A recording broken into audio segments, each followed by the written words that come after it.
नमस्कार। आकाशवाणी जयपुर अजमेर से प्रस्तुत हैं प्रादेशिक समाचार।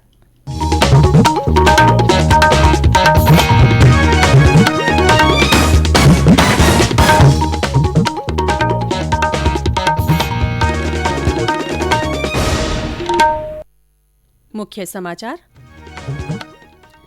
राज्य में कोरोना के सक्रिय मामलों की संख्या घटकर 50,000 से नीचे आई। स्वस्थ होने की दर बढ़कर हुई 93.86%। राष्ट्रीय कोविड टीकाकरण कार्यक्रम के लिए अगले महीने देश भर में लगभग 12 करोड़ टीके होंगे उपलब्ध। विश्व तंबाकू निषेध दिवस आज, लोगों में जागरूकता लाने के लिए राज्य स्तरीय वर्चुअल कार्यशाला होगी आयोजित। और मौसम विभाग ने प्रदेश में समय से पहले मानसून आने के दिए संकेत। जयपुर, बीकानेर और भरतपुर संभाग में आज से आंधी और बारिश की गतिविधियों में बढ़ोतरी की संभावना। समाचारों के साथ मैं रितिका गुप्ता। कोरोना संक्रमण को देखते हुए सभी श्रोताओं से अपील है कि लापरवाही न बरतें, सभी एहतियाती उपायों का पालन करें और पहला टीका लगवा चुके 45 वर्ष से अधिक उम्र के लोग सही समय पर दूसरा टीका लगवाएं। 3 आसान उपायों का पालन करें और सुरक्षित रहें। मास्क लगाएं, 2 गज की सुरक्षित दूरी बनाए रखें, बार बार हाथ धोएं और साफ सफाई रखें। और अब समाचार विस्तार से। राज्य में कोरोना के सक्रिय मामलों की संख्या घटकर 50,000 से नीचे आ गई है। अब 49,244 सक्रिय मामले रह गए हैं। वहीं स्वस्थ होने की दर बढ़कर 93.86% हो गई है। कल इस बीमारी से 9,636 लोग स्वस्थ हुए। कल संक्रमण के 2,298 नए मामले सामने आए। सबसे अधिक 601 रोगी जयपुर जिले में मिले।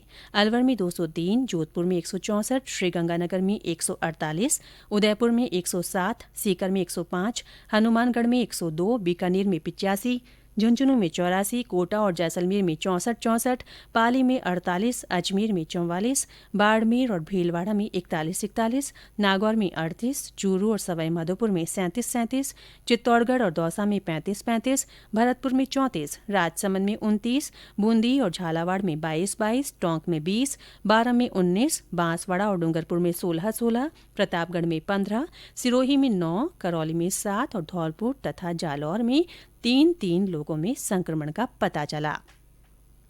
राज्य में कल इस बीमारी से 66 लोगों की मृत्यु होने के साथ ही मृतकों की संख्या कुल 8,317 हो गई है।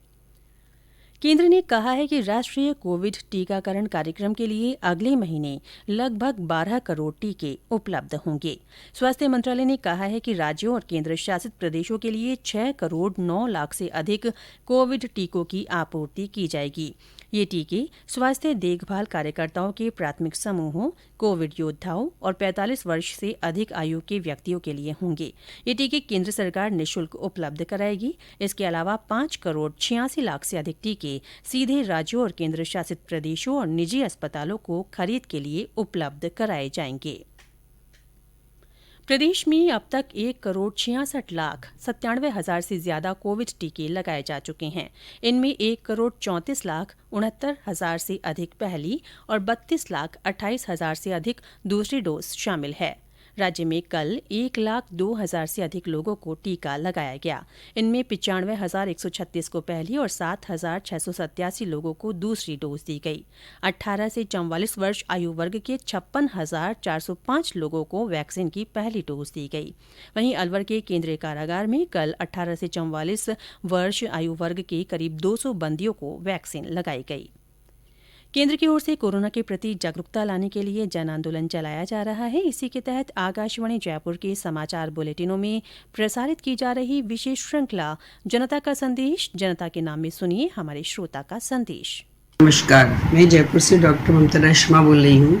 मैं आप सब लोग को ये बताना चाहती हूँ कि हमने अपनी कोरोना की दोनों वैक्सीन ले ली हैं और आप लोगों से अनुरोध करती हूँ कि आप भी जल्द से जल्द अपनी कोरोना की दोनों वैक्सीन ले लें, क्योंकि ये हमारा सुरक्षा कवच है और इसको अपनाने के बाद आप लोग अपने को साइकोलॉजिकली, फिजिकली, मेंटली बहुत ज़्यादा सुरक्षित महसूस करेंगे। और साथ ही मैं आप लोगों से ये भी कहना चाहती हूँ कि हम लोग को कोरोना से डरना नहीं है बल्कि लड़ना है। उसके SMS जैसे अस्त्र को अपनाकर उस पर विजय पानी है। Thank you. प्रदेश में कोरोना महामारी की रोकथाम के लिए स्वयंसेवी संस्थाएं, समाजसेवी और जनप्रतिनिधि आगे आकर सहयोग कर रहे हैं। इसी कड़ी में बूंदी की सुदामा सेवा संस्थान की ओर से कल पूर्व मंत्री हरिमोहन शर्मा ने जरूरतमंदों को राशन के किट वितरित किए। सीकर सांसद सुमेधानंद सरस्वती ने सेवा ही संगठन अभियान के तहत कल लोगों को राशन वितरित किया। ये समाचार आकाशवाणी जयपुर अजमेर से प्रसारित किए जा रहे हैं। समाचार अभी और भी हैं, उससे पहले कोरोना जागरूकता संदेश।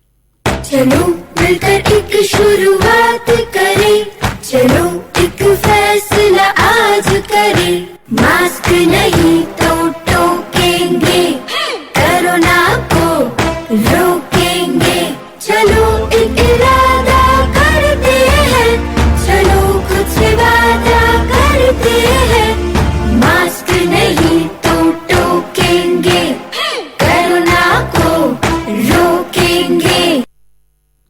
प्रादेशिक समाचारों में फिर से आपका स्वागत है। आज विश्व तंबाकू निषेध दिवस है। तंबाकू से स्वास्थ्य को होने वाले नुकसान के प्रति जागरूकता लाने के लिए हर साल 31 मई को ये दिवस मनाया जाता है। राज्यपाल कलराज मिश्र ने देशवासियों से तंबाकू से दूर रहने का आह्वान किया है। विश्व तंबाकू निषेध दिवस पर आज मुख्यमंत्री अशोक गहलोत और चिकित्सा मंत्री डॉ रघु शर्मा वर्चुअल कार्यशाला को संबोधित करेंगे। इस कार्यशाला को लेकर स्वास्थ्य विभाग की ओर से यूट्यूब चैनल का लिंक जारी किया गया है। कार्यशाला में मुख्यमंत्री और चिकित्सा मंत्री स्वास्थ्य संबंधी जानकारी देने के साथ ही कोविड-19 हेल्थ मैनेजमेंट पर भी बात करेंगे। प्रदेश में कृषि सहित सभी श्रेणी के अप्रैल और मई माह के 20,000 रुपए तक के बिलों को 25 जून तक एक मुश्त जमा कराने पर पेनल्टी नहीं लगेगी। मुख्यमंत्री अशोक गहलोत ने कल एक समीक्षा बैठक में इसकी घोषणा की। श्री गहलोत ने कहा कि सरकार कृषि क्षेत्र को प्रोत्साहित करने के उद्देश्य से आने वाले दिनों में अधिकाधिक कृषि बिजली कनेक्शन जारी करेगी। इसके लिए उन्होंने विद्युत वितरण निगमों को विशेष योजना बनाने के निर्देश दिए। मौसम विभाग ने इस बार प्रदेश में समय से पहले मानसून आने के संकेत दिए हैं। विभाग के निदेशक राधेश्याम शर्मा ने बताया कि आज से नए पश्चिमी विक्षोभ के सक्रिय होने से बीकानेर, भरतपुर और जयपुर संभाग में आंधी और बारिश की गतिविधियों में बढ़ोतरी हो सकती है। उन्होंने बताया कि आगामी 2 जून तक जयपुर, भरतपुर, उदयपुर, बीकानेर और कोटा संभाग के कई जिलों में बादल छाने, तेज आंधी चलने और कहीं कहीं बारिश होने की संभावना है। वहीं इस बार प्रदेश में मानसून भी 20 जून के आसपास की संभावना जताई जा रही है। इस बीच कल अलवर और श्रीगंगानगर जिले में बारिश के साथ ओले गिरे। कई स्थानों पर बिजली के खंभे गिरने के समाचार हैं। बीकानेर और करौली में आंधी चलने के बाद हल्की बारिश हुई। भरतपुर से हमारे संवाददाता ने बताया कि जिले में कल कई स्थानों पर तेज हवाओं के कारण पेड़ गिर गए और टीन शेड उड़ गए और जनजीवन प्रभावित हुआ। भरतपुर में कल शाम अचानक मौसम का मिजाज बदल गया। जहां दिन भर धूप व तेज तपन से लोगों का हाल बेहाल रहा, वहीं शाम ढलते ही तेज धूल भरी आंधी चलनी शुरू हो गई। आंधी चलने से जनजीवन अस्त व्यस्त हो गया और कई पेड़ धराशायी हो गए। इसके साथ ही टीन टप्पड़ भी उड़ गए और होर्डिंग्स भी उड़ते देखे गए। इसके अलावा कई पोल भी गिर गए। हालांकि लोगों को गर्मी से राहत मिली, लेकिन आंधी अंदर से परेशानियों का सामना भी करना पड़ गया। बाद में झमाझम बरसात हुई और करीब 1 घंटे तक हुई बरसात से जगह जगह पानी भर गया। आंधी अंदर चलने से उड़े धूल के गुबार से अंधेरा सा भी छा गया और कुछ भी दिखाई नहीं देने लगा। अंदर से वाहन चालकों को खासा परेशानी का सामना करना पड़ा। इस दौरान करीब 3 घंटे तक शहर की बिजली भी गुल रही। शिव कुमार वशिष्ठ, आकाशवाणी समाचार, भरतपुर। मौसम विभाग ने आज जयपुर में बादल छाए रहने और हल्की बारिश की संभावना जताई है। मुख्यमंत्री अशोक गहलोत ने टोंक जिले की नगरफोर्ट उप तहसील, नागौर जिले की सांजू उप तहसील और सवाईमाधोपुर जिले की मित्रपुरा उप तहसील को तहसील में क्रमोन्नत करने की मंजूरी दे दी है। इस निर्णय से लोगों को स्थानीय स्तर पर ही राजस्व कार्यों के निष्पादन में आसानी होगी। और अंत में मुख्य समाचार एक बार फिर। राज्य में कोरोना के सक्रिय मामलों की संख्या घटकर 50,000 से नीचे आ गई है। स्वस्थ होने की दर बढ़कर 93.86% हो गई है।